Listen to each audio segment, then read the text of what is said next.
Hello, assalamu alaikum wa rahmatullahi wa barakatuh. ကျွန်တော်ဒီကနေ့ပြောပြချင်တာကမိတ်ဆွေတို့ဘဝမှာလူတွေရဲ့အကြိုက်ကိုလိုက်ဖြစ်ရင်းနဲ့ပြင်ပန်းနေခဲ့ပြီလားလူတွေလက်ခုပ်တီးပြီးချီးကျူးဖို့အလောရှိမြတ်တားမြစ်ထားတဲ့အရာတွေကိုကျူးလွန်နေပြီလားသတိထားပါဒါဟာအနေရရှိတဲ့ကစားဝတ်တစ်ခုကိုကစားလိုက်တာပဲ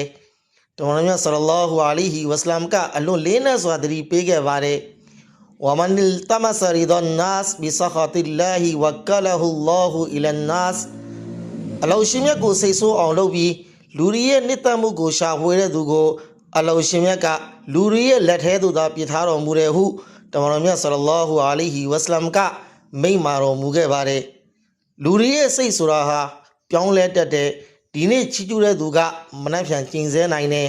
လူတွေရဲ့အကြိုက်ကိုသာလိုက်နေမယ်ဆိုရင်ဘဝဟာလေတက်ကတည့်ရွက်လိုပဲတစ်သက်လုံးပင်ပန်းနေလိမ့်မယ်ဒါကြောင့်ကိစ္စတိုင်းမှာတစ်ခုပဲစဉ်းစားပါငါလုပ်နေတာကိုအရှင်မြတ်နှစ်သက်ရဲ့လားအရှင်မြတ်ကိုသာနှစ်သက်အောင်အရင်လုပ်ပါလူတွေရဲ့ကြုံမဖြစ်ပါစေနဲ့အရှင်မြတ်ကကြုံဖြစ်ခြင်းကသာစစ်မှန်တဲ့လွတ်လပ်မှုပါ